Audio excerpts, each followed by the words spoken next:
Police officers of Reddit. Who's the smartest criminal you've ever encountered? Story 1. Most of them are really stupid, so this guy isn't a criminal mastermind, but here goes. He wanted to rob a jeweler's on our city's main street. So he found out the flat beside the jeweler's was empty and he hid there. For 2 weeks, he triggered the alarm on purpose several times a night. Massive headache for the police and the business. We turned up to see nothing there, nothing on cameras, thought it was just a fluke, so the jewelers turned off the alarm system and said they'd wait until the morning to get a new one installed, or that one rewired because something wasn't right. As soon as he heard that and the police leaving, he tore down the wall, he'd already been working on this apparently, and robbed the place, taking his sweet time, escaped without anyone noticing anything for hours until the jewelers came back in the morning. Then he tried to resell something he stole, which had a serial number on it, and got caught. So not that smart after all. Good effort though. Story 2. Guy I went to high school with kept selling his gold necklace under a fake ID to jewelry stores. When he had cash in his hand from the sale, he'd flash a real-looking airsoft gun and demand the necklace back. Worked about twice until the third guy knew what the deal was if someone tried selling this one particular necklace. Shop owner went in the back to reference an appraisal book and just called the cops. Funny part was, he got like a year for the robberies, but using the fake gun added 5 years to the sentence. Story 3. After a brother of mine moved to Israel, where for a period of time is acceptable to drive with an American driver's license. He was pulled over for speeding, and when asked for his license, he gave the officer his Costco card. Costco is a membership-based retail warehouse in the U.S. and a few other countries. The exchange apparently went something like this. Officer: Costco? What is Costco? Friend: It's the state I'm from.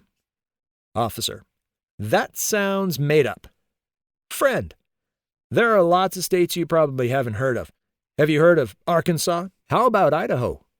Officer: I guess not. Friend: Well, I'm from the state of Costco. The officer didn't have a response and wound up writing the ticket to someone with a Costco driver's license. Friend framed the ticket and still has it hanging on his wall. Story 4. Well, there was this one guy. We'll call him Jack. Now, Jack stole stuff, but also involved a lot of people. One time, he was planning to steal a whole bunch of cars, all luxury cars.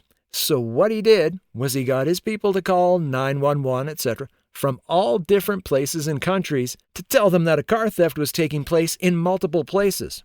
Oh, he also only used a few people each time, so it was different voices, people, locations, etc., so the police went each time until he actually did the crime, then no one came.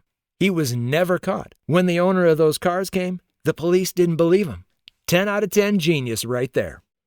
Story 5. My primary school got robbed of all their new computers when I was a kid. They were so proud of their new computer lab and made a big celebration of it. This was in the dial-up days, when IT was about to boom into the enormous industry it has become.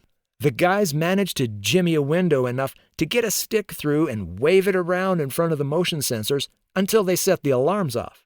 Of course, being back-to-base alarms, the police would be notified straight away and the thieves would close the window and hide away. So when the cops arrived, there would be no sign of forced entry and nothing was missing.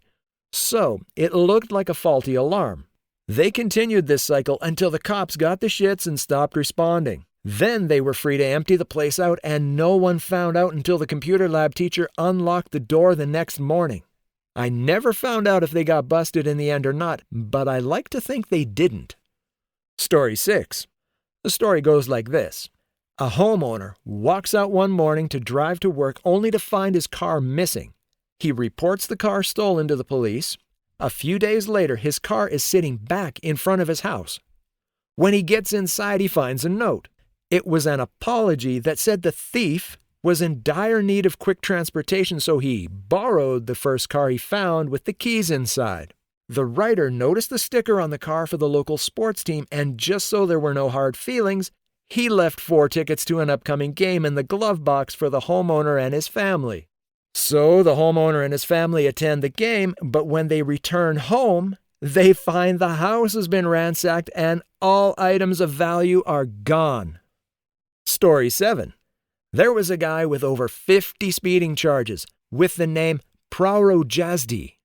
He was in a different car with a different disguise every single time. Eventually, after the government set up a special task force to take down this guy, they realized that Prauro Jazdi means driver's license in Polish. Story 8. There's a small tourist town where I grew up that is divided in half by a big river. The only way between the two sides is over a long bridge unless you go all the way around another mountain pass. These guys called in like 2 to 3 bomb threats to a posh hotel on one side of the bridge. I think they even left some dummy packages. All the police went across the bridge to do crowd control, etc., etc. The guys then called a bomb threat on the bridge and started robbing stuff on the other side. The police couldn't be positive the bomb threat was real or not and hesitated long enough to give the thieves a head start. Story 9. Here's one. I knew this guy back in the early 80s. Let's call him Jim. Well, he really wanted this high-powered superbike, but he knew he could never afford it. So what he did was to take a drive to London and scouted about for a few days until he found that particular model parked outside a house.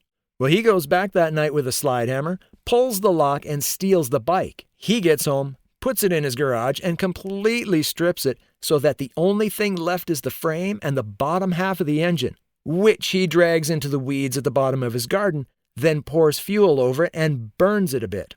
A few weeks pass and weeds have started growing over it. It's at that point he calls the cops and reports that someone had dumped a bike frame in his garden. The cops show up and he explains that he'd just got back from being away and found it. The cops take the frame and note down his name and address.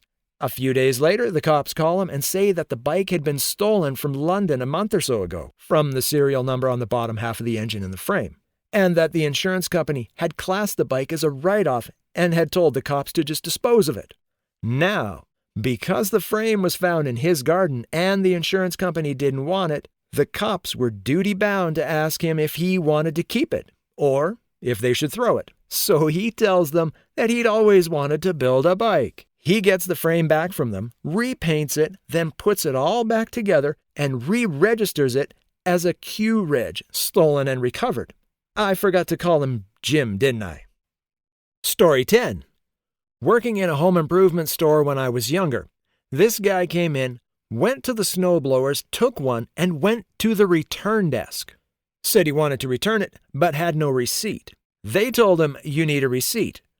So he says, "Okay, I'll be back." And he wheels it off to his car through the front door. He did this a few times apparently. Couple places even helped him load it back into his car. Story 11.